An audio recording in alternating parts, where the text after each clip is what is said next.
Bonsoir. Ce soir, c'est Mamie qui raconte. L'histoire de la fée Pivoine. Il était une fois Pivoine, une petite fée, qui rêvait de rencontrer une petite fille, une vraie. Elle alla demander conseil à la fée Églantine. On racontait que celle-ci avait déjà rencontré des êtres humains. Églantine, j'aimerais tant connaître une petite fille, une vraie. Tu peux m'aider? C'est très facile, répondit Églantine. Le jardin où nous vivons appartient aux parents d'une petite fille, Lola. Elle a de longs cheveux roux et un visage d'ange. Mais si tu veux vraiment la voir, tu devras aller au bout du jardin. En es-tu capable?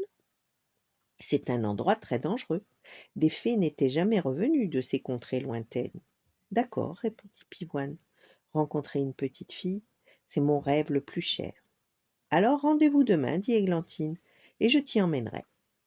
Le lendemain, Églantine emmena donc Pivoine au bout du jardin. Je te laisse ici, dit Églantine, sois prudente. Tu pars déjà?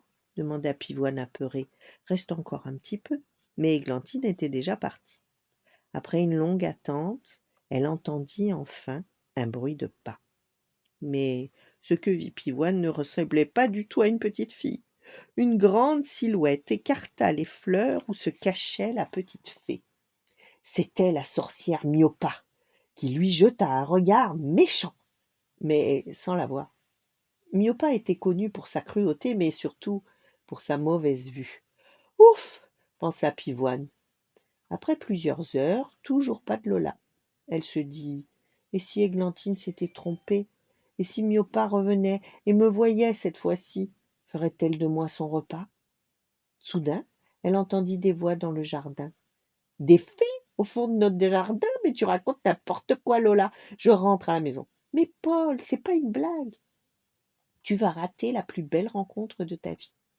Effrayée, Pivoine se risqua à jeter un petit coup d'œil, et elle vit le doux visage d'une fillette. Jamais elle n'en avait vu d'aussi charmant. Lola! S'écria-t-elle émerveillée. Et ce fut le début d'une très belle amitié. Voilà. Bonne nuit, faites de beaux rêves, et à demain.